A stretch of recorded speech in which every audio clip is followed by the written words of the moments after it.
जब ये कॉन्स्टिट्यूशन बना, संविधान बना, तो बाबा साहब अम्बेडकर ने इस संविधान में जो कमी है वो कॉन्स्टिट्यूएंट असेंबली के सामने रखी कि 26 जनवरी 1950 को हम विरोधाभास की जिंदगी में कदम रखने जा रहे हैं।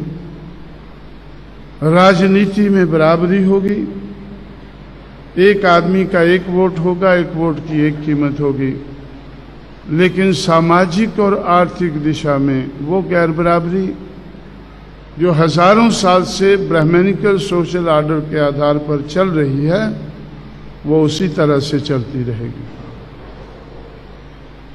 इस गैर बराबरी के चलते हुए, सामाजिक और आर्थिक गैर बराबरी के चलते हुए हम लोग राजनीति में आगे नहीं बढ़ पाएंगे।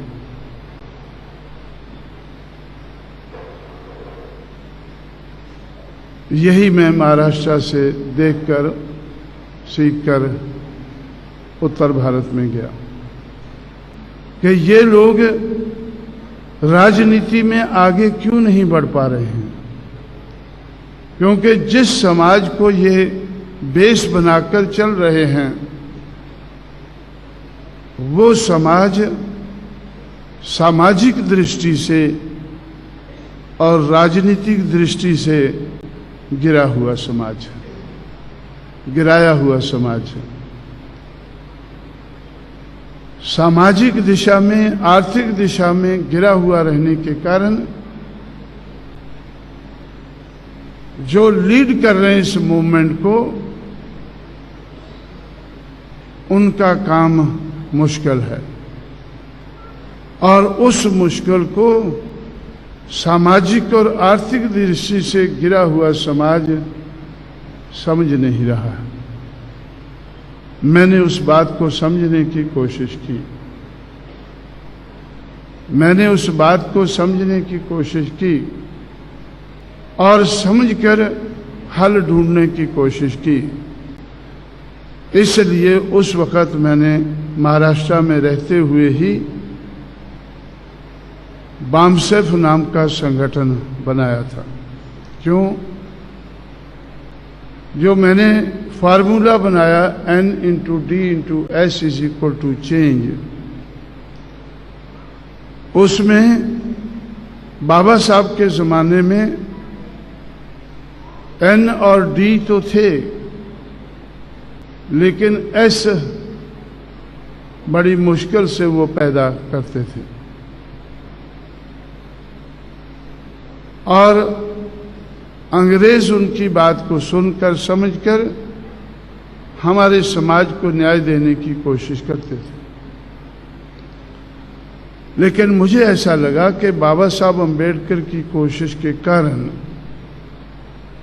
आज समाज के पास ऐसा है, आज समाज के पास स्ट्रेंथ है। जो स्ट्रेंथ फुले के पास थी, जो स्ट्रेंथ शाहू के पास थी, उस स्ट्रेंथ का सहारा लेकर जो उन्होंने मूवमेंट को आगे बढ़ाया, जो स्ट्रेंथ बाबा साहब के पास नहीं थी, जैसा तैसा करके थोड़ी बहुत स्ट्रेंथ पैदा करके उन्होंने मूवमेंट को आगे बढ़ाया। लेकिन बाबा साहब अम्बेडकर के संघर्ष के कारण,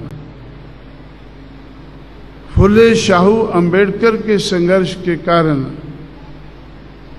इस समाज में स्ट्रेंथ पैदा हुई है। इस समाज में स्ट्रेंथ पैदा हुई है, लेकिन बिखरी हुई है।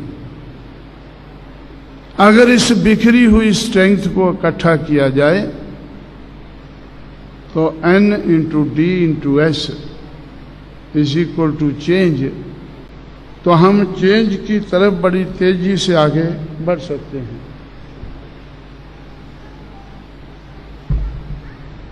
तो ब्राह्मणिकल सोशल ऑर्डर को मैं जेब में रखता हूं हमेशा, इस तरह से खड़ा है। तो इन लोगों के पास हमारे महापुरुषों के संघर्ष के कारण स्ट्रेंथ पैदा हुई। जिस स्ट्रेंथ को हम ऐसा वर्टिकल सोशल ऑर्डर को, तो अगर इस किस्म का ऑर्डर हमें चेंज ऑर्डर लाना है, परफेक्ट इनइक्वालिटी से परफेक्ट इक्वालिटी का ऑर्डर हमें लाना है, तो N into D into S must come into operation. N stands for need. इसीलिए जो बदलाव की जरूरत है वो सबसे ज्यादा इन लोगों को है, जो सबसे ज्यादा गिराए गए हैं। इसलिए जब मैं बहुजन समाज बनाता हूं तो इधर से ऊपर को जाता हूं, इधर से नीचे से ऊपर को ग्रेजुअली हम जाते हैं। और जिनको ज्यादा जरूरत है चेंज की, वो लोग पहले रजामंद हो जाते हैं, उनमें पहले डिजायर पैदा हो जाती है चेंज के लिए। N into D, D for desire, N for need, D for desire। उनमें पहले डिजायर पैदा हो जाती है कि ऐसा तो ठीक नहीं है, हम गिरे रहें, ऐसी पोजीशन ठीक नहीं है, इसको बदलना चाहिए। तो इसलिए N into D तो बाबा साहब के ज़माने में थे, लेकिन S was missing।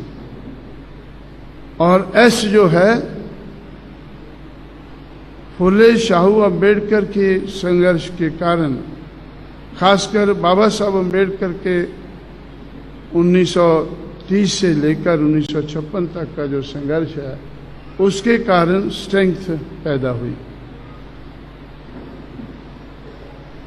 ये स्ट्रेंथ कैसे पैदा हुई? जिन लोगों को हजारों साल से पढ़ना लिखना मना था, वो मनाही दूर हुई इन लोगों के संघर्ष के कारण।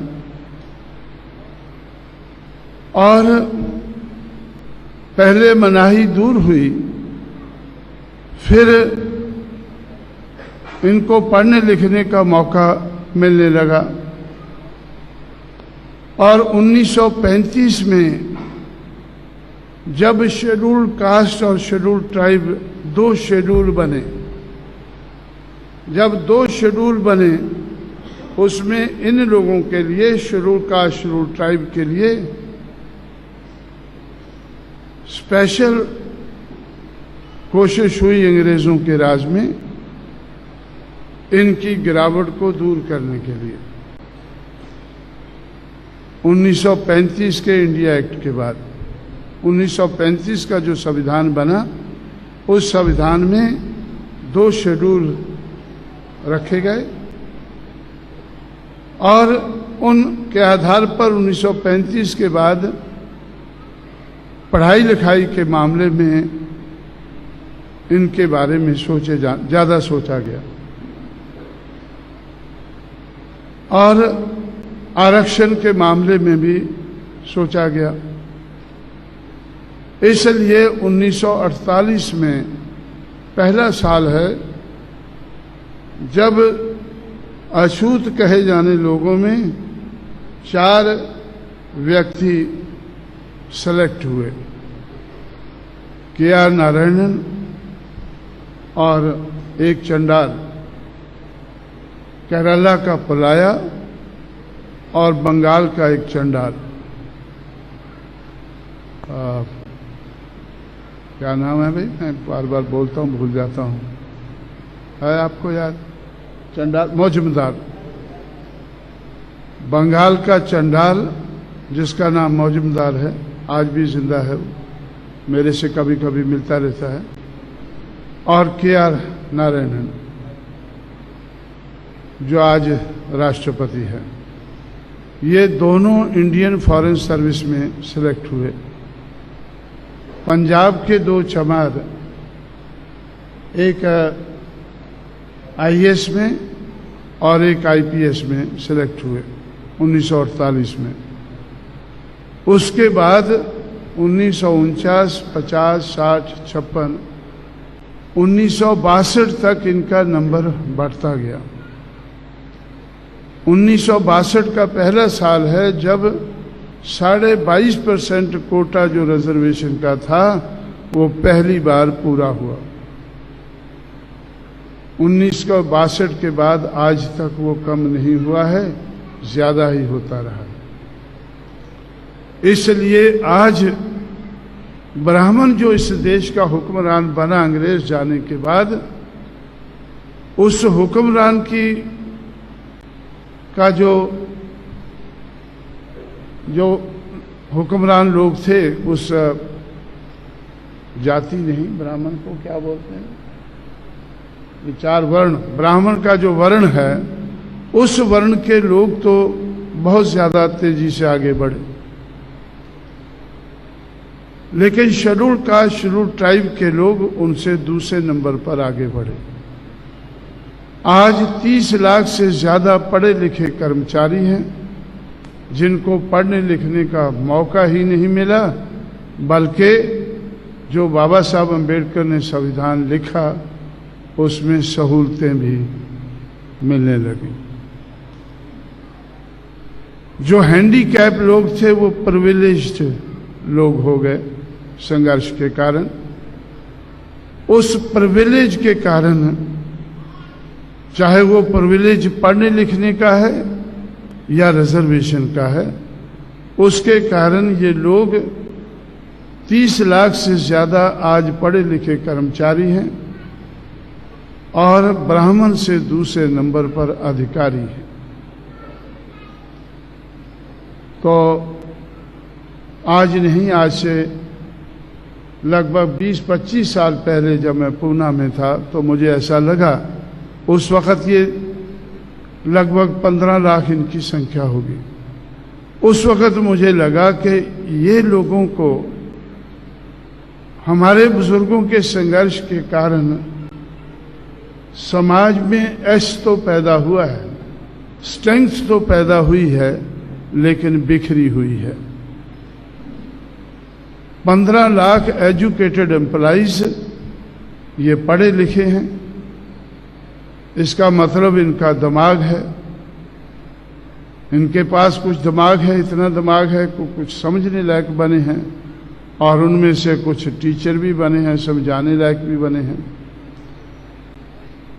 इनके पास दिमाग है। और मैं जब कभी दिल्ली जाता था तो दिल्ली में मुझे 2 डायरेक्टर मिलते थे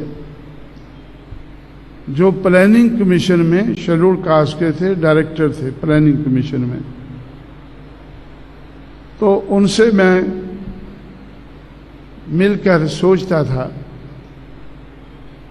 और सोचते सोचते मैं उनसे कहने लगा कि भाई आप लोगों के पास हुनर है, आप लोगों के पास बहुत डेटा है, बहुत हुनर है, और उस हुनर का इस्तेमाल करके आप देश के लिए प्लानिंग बनाते हैं। लेकिन आप जिस समाज से पैदा हुए हैं और ऊपर उठे हैं, उस समाज के बारे में कोई प्लानिंग नहीं बनाते हैं।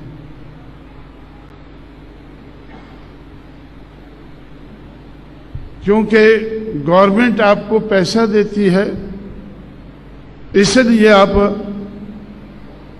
एक नौकर की हैसियत से देश भर के लिए प्लानिंग बनाने लायक हैं। इसका मतलब आप मर्सनरी हैं, पैसा लेकर प्लानिंग बनाने लायक हैं। लेकिन अगर मिशनरी भावना पैदा हो जाए आप लोगों में, तो मिशनरी बनकर आप लोग अपने समाज के लिए भी बढ़िया प्लानिंग बना सकते हैं। वैसे भी मैंने सोचा कि अगर पढ़ लिख कर कोई कलेक्टर बनता है तो इसका मतलब उसमें हुनर है एक जिले को संभालने के लिए।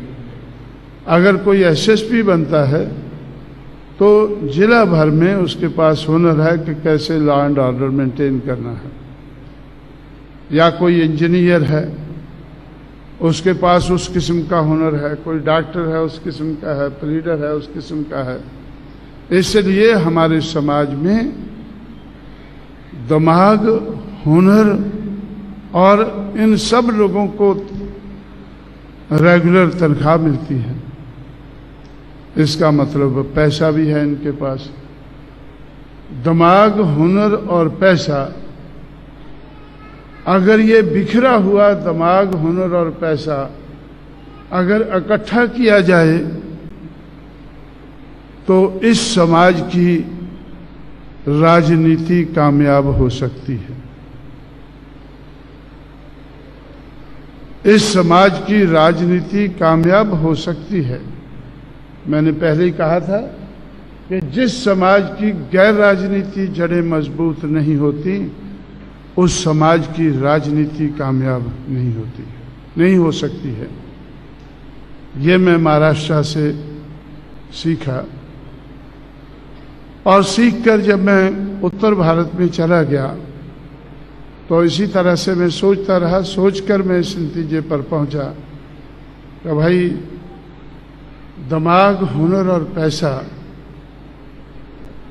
ये तीनों तो इस समाज के पास है, लेकिन जो लोग दिमाग वाले हैं, हुनर वाले हैं, वो एंटी सोशल हैं। वो एंटी सोशल हैं। दिमाग वाले, हुनर वाले लोग राजनीति में भी हैं।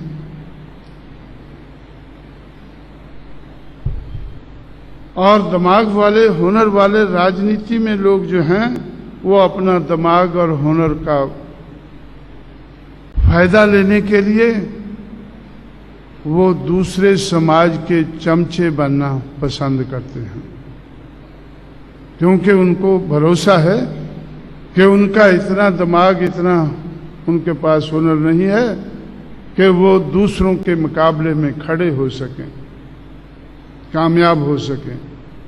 इसलिए वो चमचे बनना ज्यादा पसंद करते हैं। अब जब दिमाग और हुनर वाले राजनीतिक लोग चमचे बन जाते हैं दूसरों के, तो जो दिमाग और हुनर वाले पढ़े लिखे कर्मचारी हैं वो भी अपने दिमाग और हुनर का फायदा अपने लिए लेना चाहते हैं। इसलिए वो चमचों के चमचे बन जाते हैं।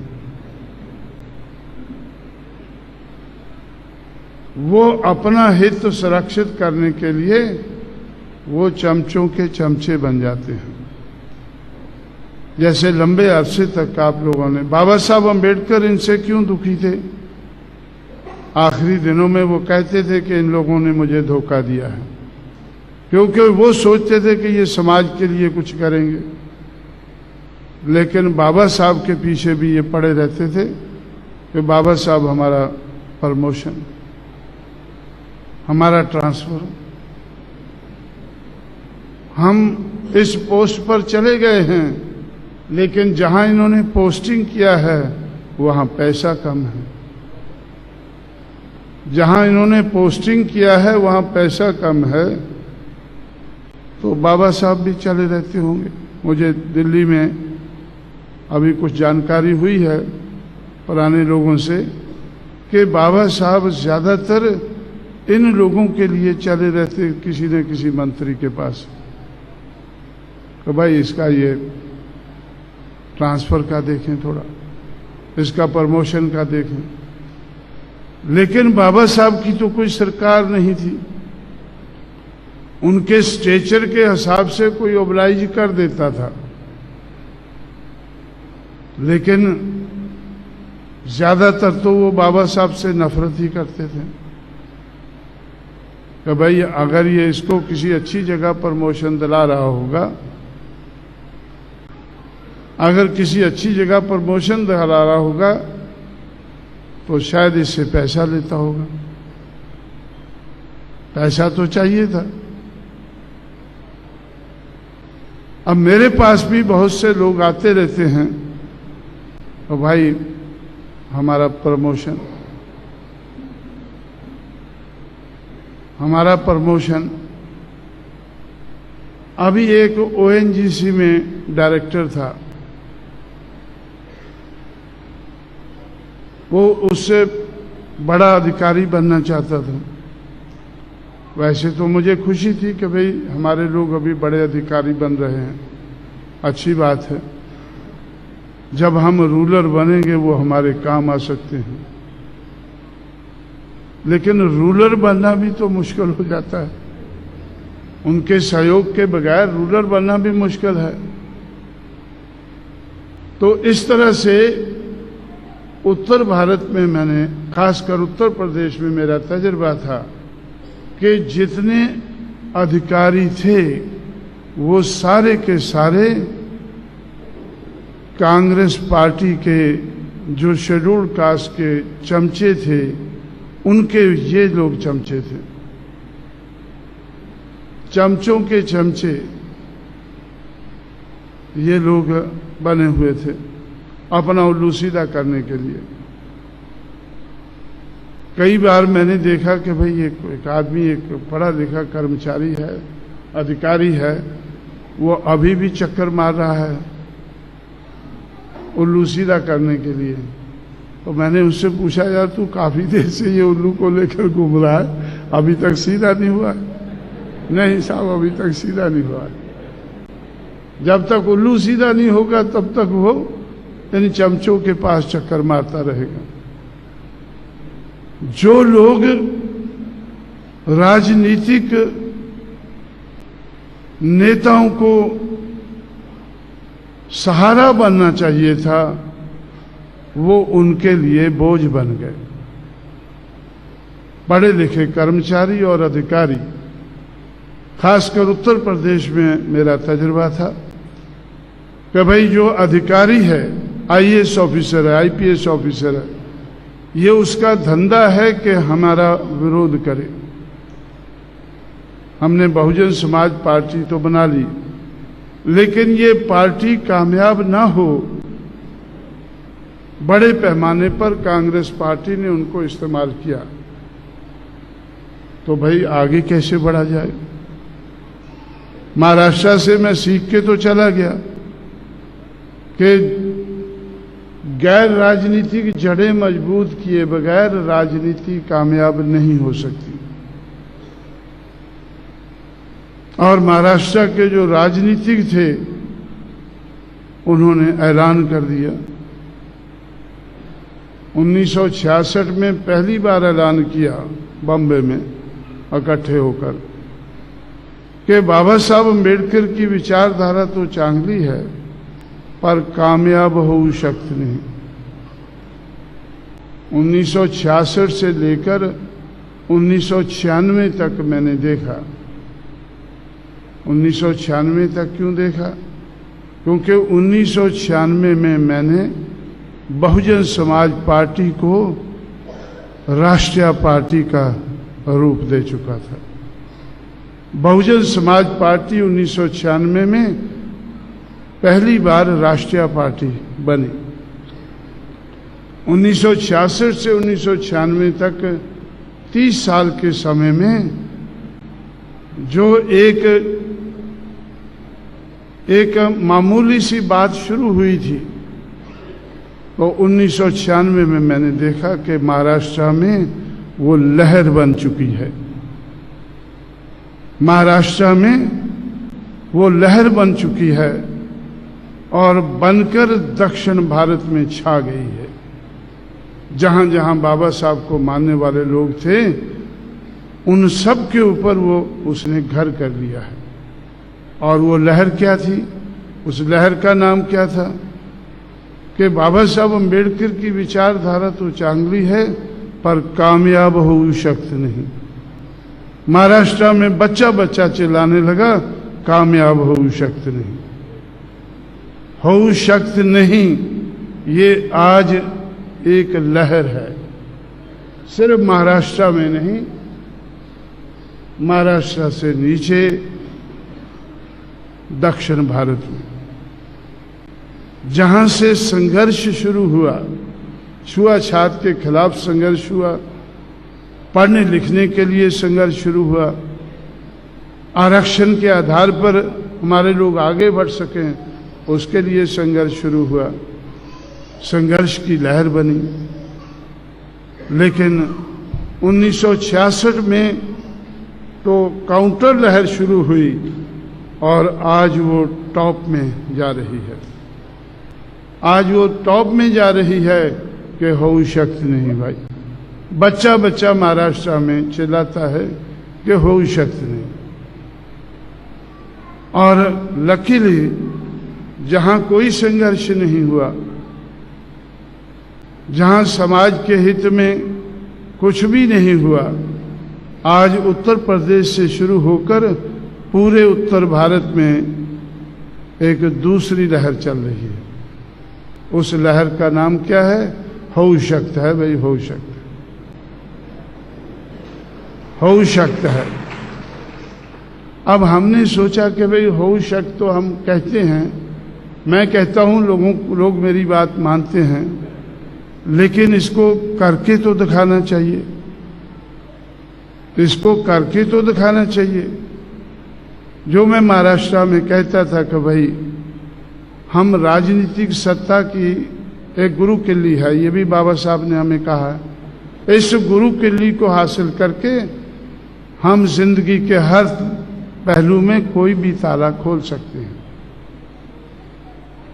इसलिए मैं महाराष्ट्र में, जब मेरा लिंक था महाराष्ट्र से, काम तो मैं उत्तर भारत में करता था लेकिन महाराष्ट्र में आता जाता था, और यहाँ बाबा साहब अम्बेडकर के नाम पर यूनिवर्सिटी बननी चाहिए मराठवाड़ा में, जहाँ उन्होंने एजुकेशन के लिए बहुत काम किया।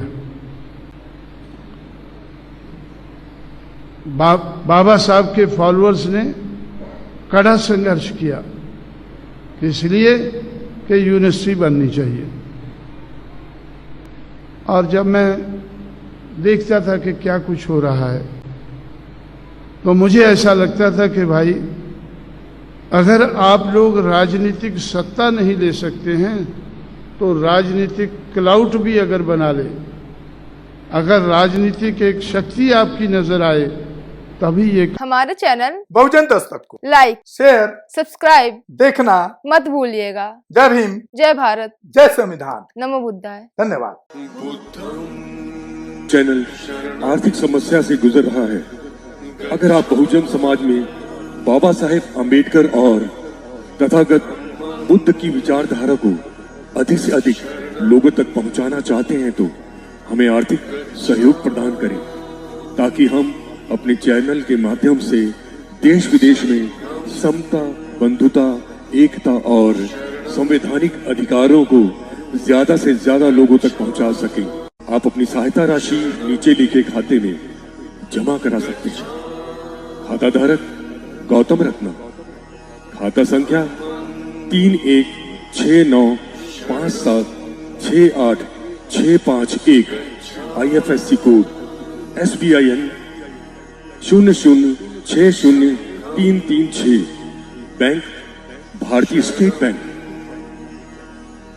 आप हमारे बैंक खाते का विवरण स्क्रीन पर भी देख सकते हैं। रोको मत, हमें टोको मत, हमें आगे बढ़ते जाना है।